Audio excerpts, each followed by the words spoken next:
Okay, this is yesterday. Today it is Thursday, January 26th. 25th.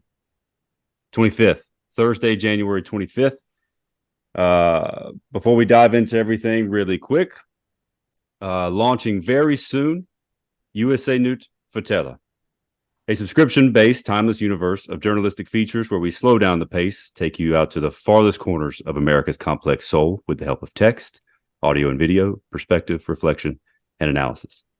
Every Friday, a new feature will be published that examines topics about the land of the free under a microscope, which you can enjoy over the weekend. 59 kroner a month, 590 kroner a year, where you get 2 months free. So incredible deal, incredible value. USA Newt Fatela coming soon. Sign up and subscribe on usanewt.com. We good? You guys doing all right? I'm good. Thank you very much. Hope you're doing good too. First on the list. This was kind of Chuck Schumer wants to get rid of Zyn. First off, do you know what that is? I think we have it here, right? Is it the nicotine pouches? It's something you find under every table if you go to a Danish high school these days. There you go. In my days, it was gum. Today, it's snooze. Yeah. Extremely popular, especially on the young crowd. Well, Senate Majority Chuck Schumer issued a warning about the popular tobacco-free nicotine alternative Zyn, sparking an outrage from users and lawmakers. The veteran Democrat claimed over the weekend that Zyn is marketing its product to teens through social media, and the federal officials should investigate the company. His announcement, however, sparked fire online as lawmakers and users torched the senior Democrat for suggesting the company should be investigated. My favorite, Republican Representative Mike Waltz from Florida said on X, quote, "Come and take it." The Florida lawmaker went on to say, "I know for a fact our service members and emergency responders use Zyn as an alternative to tobacco to help stay alert. This is a massive overreach." One writer for Barstool Sports wrote, "If it wasn't for Zyn, I'd be doing way more damage to my gums or lungs through other nicotine administration devices."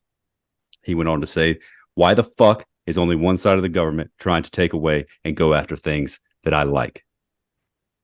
This is crazy. Mm-hmm. This is crazy. The timing is wild. The fucking world's on fire. Everything is just crumbling in front of us. And at a time like this, they're continuing to stoke the fire. I looked at a report today. I can't remember the exact numbers. The overwhelming base or the overwhelming users of this, young white Republicans.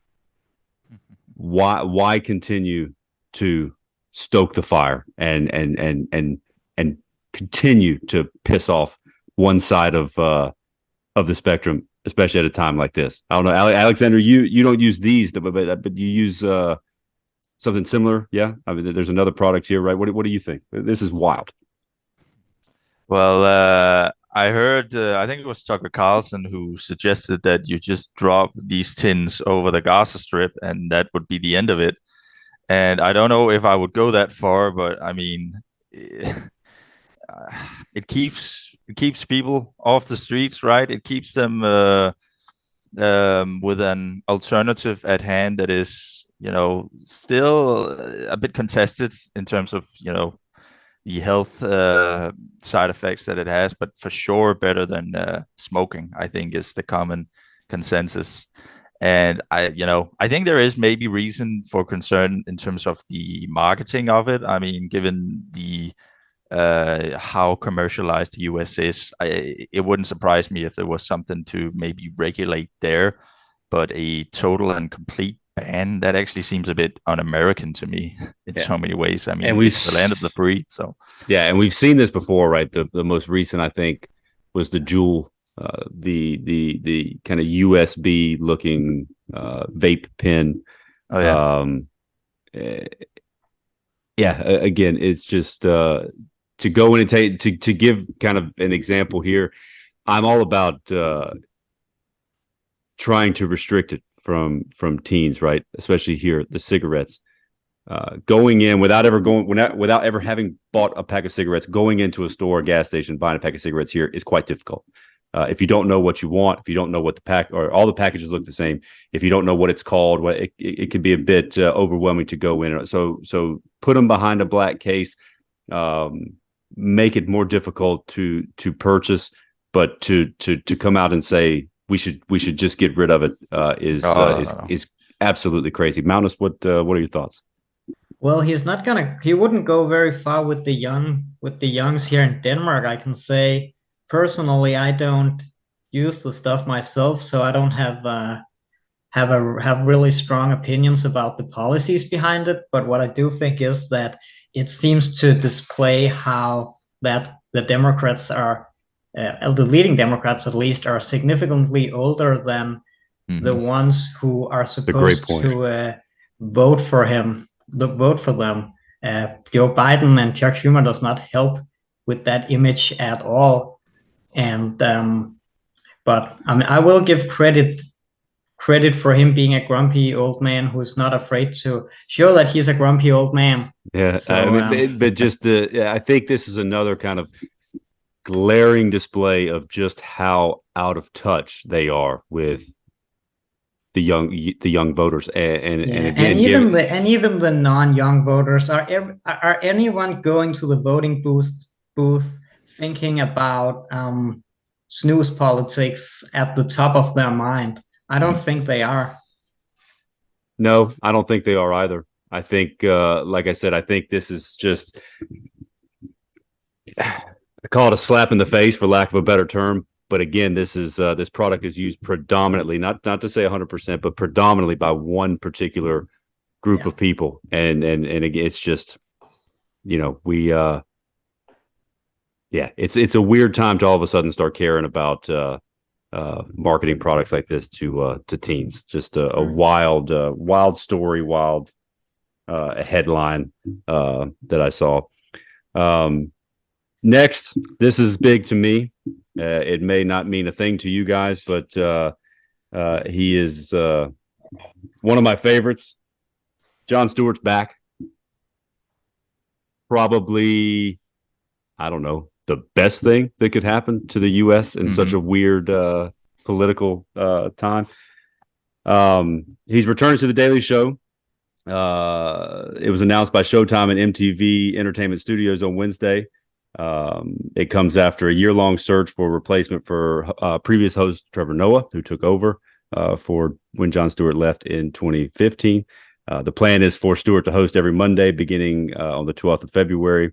He will also serve as executive producer for the show, which will have a rotating lineup of comedians during the rest of the week. MTV Studios' Chris McCarthy hailed Stewart as, quote, the voice of our generation. He said, quote, in our age of staggering hypocrisy and performative politics, Jon is the perfect person to puncture the empty rhetoric and provide much needed clarity with his brilliant wit. I think Dave Chappelle called him the cureness to what ails us as a nation. And I believe that 100%. So to have him back on, he left right before probably the most tumultuous period of politics in recent history, right before Trump gets in. This kind of voice of a younger generation on Comedy Central leaves. Now he's coming back probably at the perfect time. Magnus, what do you think? Well, it's funny that you said that maybe it doesn't mean anything to you, but I actually do remember watching that show because during its heyday in the late Bush, early Obama years, they showed that program on Danish television on DR2. So I actually do have memories from watching that as a kid, and that was during the peak years, I would say, during the Bush administration, where you could really tell that Jon Stewart had a disdain for this government.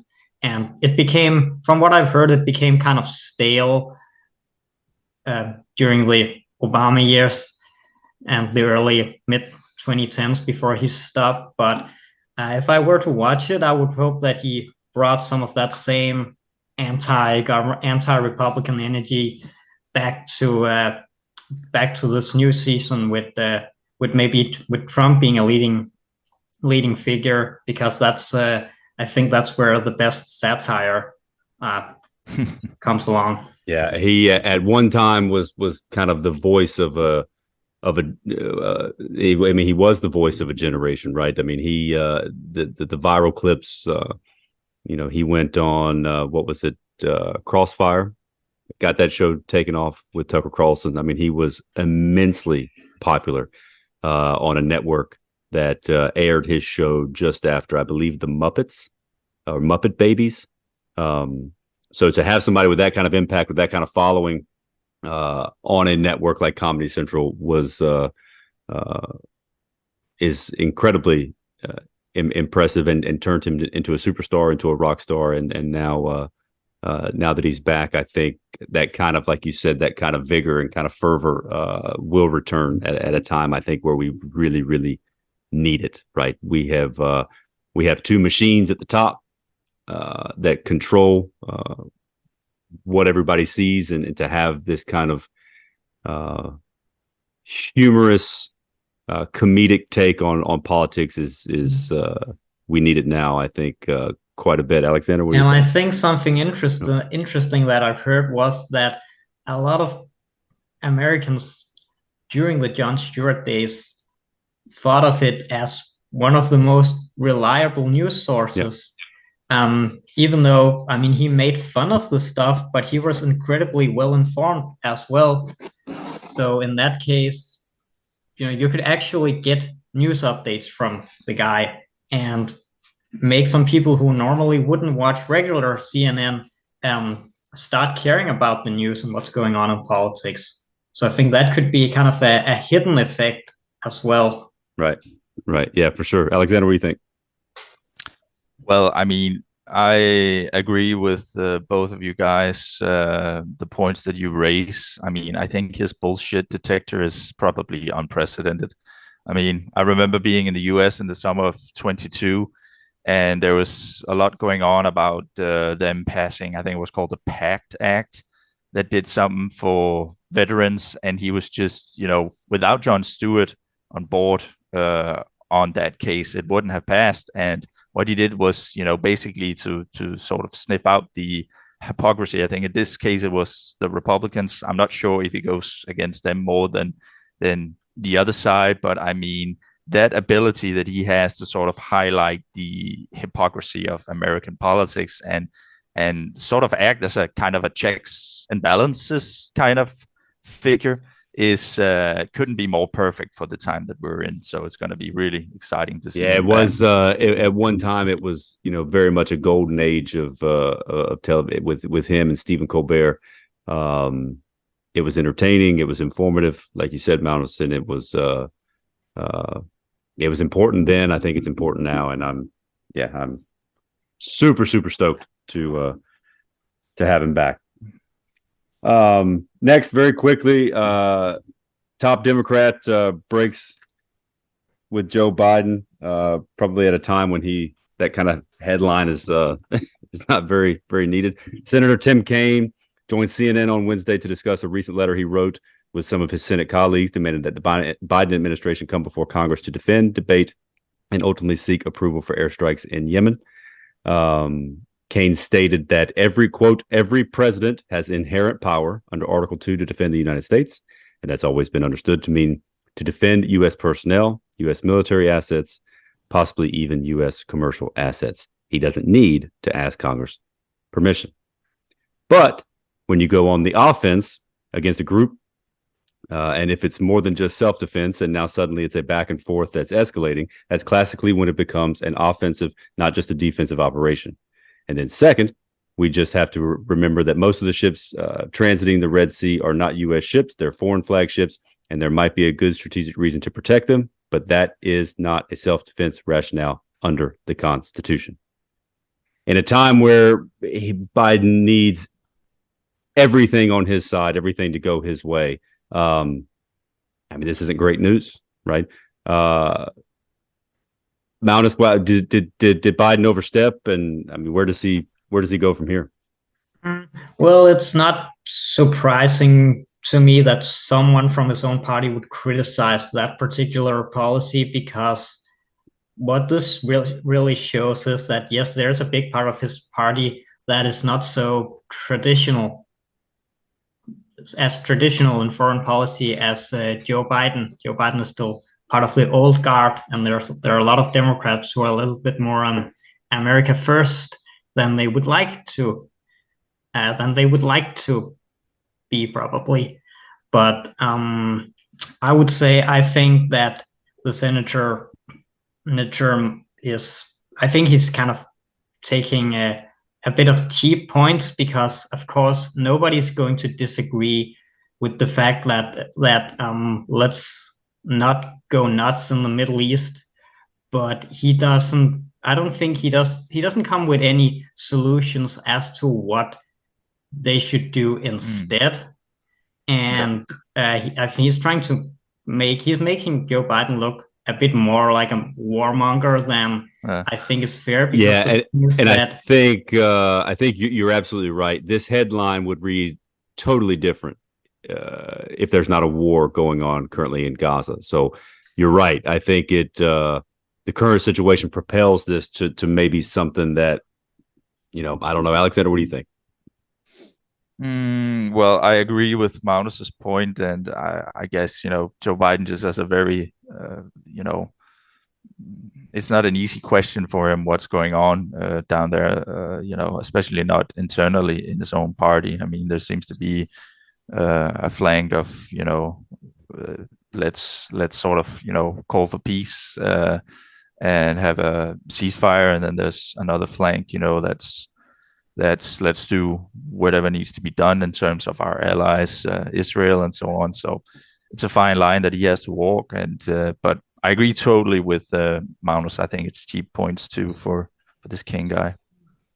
And the thing is that the Biden administration has restrained itself from acting in Yemen for a long time because of this particular reason, that you don't want to escalate an already tensed in an already tensed area. So, but apparently they have now reached some kind of red line that they couldn't ignore. Yeah.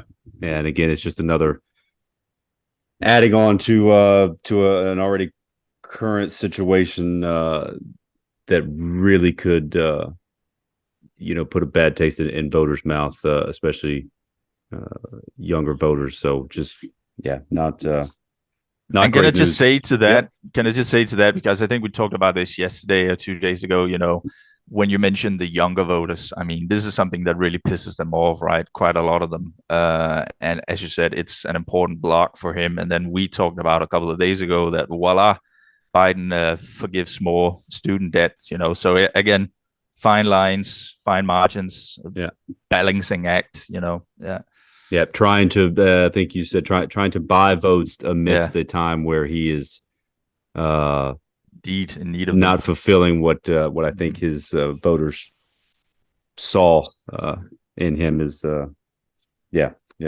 absolutely right. Trump threatens to blacklist big Nikki Haley donors. Trump said on Wednesday evening, anyone who donates to the campaign of his only 2024 Republican rival, Nikki Haley, quote, will be permanently barred from the MAGA camp. His whole statement on Truth read, when I ran for office and won, I noticed that the losing candidate's donors would immediately come to me and want to help out. This is standard in politics, but no longer with me. Anybody that makes a contribution to Bird Brain from this moment forth will be permanently barred from the MAGA camp. We don't want them, and we will not accept them because we put America first and always will. Alexander, you said yesterday, I believe, that South Carolina is going to be the mark, right? Is there any chance that this fucking sideshow ends before South Carolina? I mean, that's still a month away. Is there any chance that she drops out before then? Well, I mean, to Donald Trump's point when he gave his victory speech in New Hampshire, where he said, like, why the hell is Nikki Haley doing a speech sort of sounding like the winner? I won, blah, blah, blah. To that point, and this is not a point that I'm making, it's a point I've heard being raised out there, but there seems to be like a willingness from her donors who are, pouring in money to her campaign.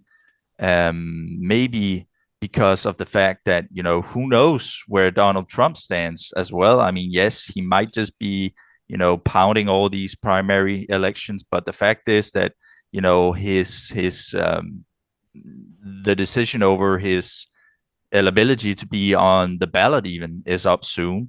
And then you have all the court cases are up soon. So, there is this thought that I've heard out there that, donors keep pouring money into Nikki Haley because there might actually come a time where, Trump cannot be the candidate because of various legal reasons.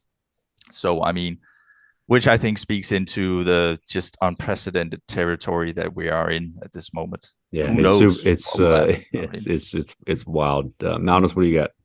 Well, it makes sense for them to want Nikki Haley to drop out since they're going to spend a lot of time and resources on campaigning internally against someone who isn't likely going to win the final nomination. But they're doing themselves a disservice because nobody in their right mind would ever drop out when it looks like they've been forced to drop out. Okay, everybody wants to walk out with dignity. And what they're doing now is they're making it harder for Nikki Haley to actually drop out when they're doing the same thing. They're publicly trying to force her to drop out. So, like, I could imagine she would stay longer in the race for some reason because of that. Yeah. I mean, it wouldn't that be surprising that she went all the way to South Carolina because she did govern that state. But at this point, I could imagine her staying all the way till Super Tuesday in a kind of like just because I can statement. Yeah, and I think that's a great point, and I completely agree with it. Vivek was in the position to where, okay, I know I have no chance. This should not go further. Let me take the higher road, do it for the party, save face. That way I can stand next to Trump and say, the only reason I dropped out was to back the party and back the man who is ultimately going to take the nomination. So you're absolutely right. As much as we want this sideshow to end, it would be in her best interest to stay, to avoid this kind of perception of weakness. I mean, if they want her to drop out, let her drop out with dignity. Yeah. Give her an ambassadorship somewhere in an unknown country as a reward or something. Like, let her go with dignity. Yeah, exactly. That's a great point. Exactly right. So, yeah, as much as we want it to end, I don't foresee it ending any time soon. Last, just a couple things internally. Like we talked about earlier, USA Nude Fratella is launching soon. And listen, I just wanted to say one additional thing about that for those that watch, those that listen. The amount of work that's going into this shit is unreal. So when we promote it, when we say there's one article coming out a week, I felt the need to take a couple seconds and just say that, that one article from a company that's as small as we are, that's growing like we're growing, that one article is, I mean, months of work. And I don't know if you guys want to say anything about that. Both of you are working on something now to release at a later date. I mean, it's just an unbelievable amount of work with very little resources, to be quite frank. So that's coming soon. Again, stay tuned. We're working on kind of some final back end things to clean up and make sure that everything's absolutely perfect when we launch. I can say now we're hoping the beginning of February. That has been the goal for a while. Currently, at this moment, we are on track to do that, but anything can change, and if so, we'll obviously keep everybody updated. But look forward to that. I'm super proud of everyone that has worked on something, and I cannot wait to get it out there and have people read it. Second, we're adding to the team. We hired a new intern. He will start. I'm not going to say his name yet. We'll have him on the podcast when he starts, but he will start on the 1st of February. He is a really, really sharp kid. I'm super excited to have him. He's a BA student currently. Really, really, really sharp, really, really hardworking guy. He's going to do some writing for us, some production work for us, both in front of camera and some post stuff for us. So super excited to have him on. And then finally, we have 2 meetings. I'm not going to say with whom yet, but we have 2 meetings set up in the next couple weeks to try to discuss some partnership opportunities.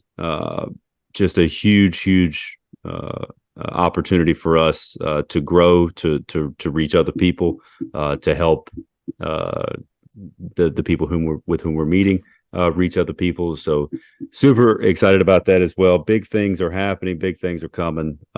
So we appreciate again everybody who has clicked on an article, has clicked on a video, has clicked on a podcast. We appreciate it more than you know. So that's all I have. Do you guys have anything else? I'm good, man. I can totally agree with everything that you said. Guys should look forward to all the exciting stuff that we have coming. Yeah. And it really is going to be incredible. I mean, the work that's being done is unreal. With little to no resources is immensely impressive. So, but you guys good? Oh yeah. Yes, thanks. Awesome. That was yesterday. We will see you tomorrow.